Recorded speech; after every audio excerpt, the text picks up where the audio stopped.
ဘာပြတင်ငယ်ချင်းညထူးကြတယ်ဗျထူးကြတယ်ဘာလို့ဆိုအီရန်နိုင်ငံသားရေးဝင်ကြီးနဲ့တရုတ်ကနိုင်ငံသားရေးဝင်ကြီးဝန်ကြီးတို့တွေ့တော့သိရမလားโอเคတယ်ဗောဗျာရှင်းပြောရင်အောင်နေမလို့ကောင်လေးစစ်မတိုင်နဲ့တန်တမန်နီးတန်းနဲ့ပြဿနာမဖြစ်အောင်လုပ်ဒါတရုတ်ကအကြံပေးတာတော့ဒီတိုင်းပဲပြောမှာပဲဒီလိုပဲသွားအောင်ပဲဒါပေမဲ့တစ်ခုရှိတာနောက်ဆုံးမှ result ကတော်တော်ကောင်းတယ်အစအီရန်ကိုလည်းဘယ်ကောမှဆောက်ဖို့မဆိုင်ဘူးတဲ့အခုအမေရိကန်လာပြီးတော့စစ်တိုက်ပြီးတော့မှ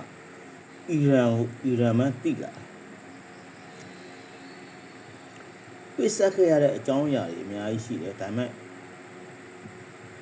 အခုတော့ချင်းပြောရင်စင်ပေါ်ရောက်လာရောဗျာပေးပြီးပြီးစင်ပေါ်ရောက်လာ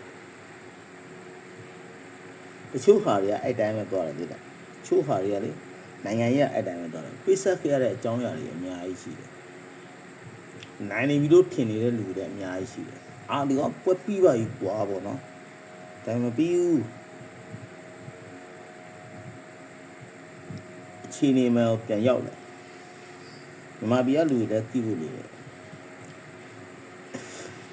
ကျွန်တော်ခဏပြောတယ်အရင်တော့ကျွန်တော်တင်မှုတဲ့ဟာထဲမှာလည်းရှိ TikTok မှာလည်းတင်မှုတယ် sorry YouTube မှာတင်မှုတယ်အလူခံထားတဲ့ပတ်စံနဲ့စစ်တိုက်လို့မရဘူးဘာလို့အလူငွေနဲ့စစ်တိုက်လို့မရဘူးဗျဘာလို့ရေရှည်လူမဲ့လူမှမရှိတဲ့ဟာငါတို့ကောင်နေအလူခံပြီးတော့စစ်တိုက်မယ်ဆိုရင်အဲ့ဒါအိမ်မက်ပဲ that's it dream အဲ့ဒါအိမ်မက်ပဲ that's it not true အဲ့ဒါအမှန်တရားမဟုတ်ပိုဆိုးတဲ့ဟာတွေရှိသေးတယ်ကျွန်တော်သုံးသပ်နေတယ်ခုလက်ရှိဗောလေဘာလို့ဖြစ်လာပဲအတိုင်းတာကြီးကြည့်နေရတာပေါ့ဘာလို့ကျွန်တော်တို့တွေကစံမရှိတဲ့ရက်ကနေကြီးတာစံကိုသမင်းကိုအစီကြီးပြီးစားခဲ့ရတယ်ဘဝအဲ့တော့ခုချိန်ဒီပဲကျွန်တော်သမင်းစားလို့သမင်းမကြံဘူးဘာလို့ပစ်ချရတဲ့ဘဝမဟုတ်ဘူးလေအရင်ကတအားတန်ကြီးရှိတယ်နော်ထားပါတော့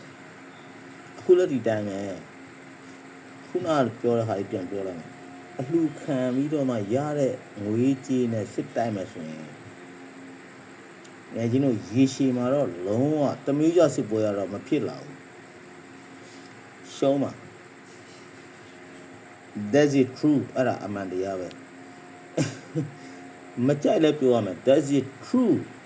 အဲ့ဒါအမှန်တရားပဲ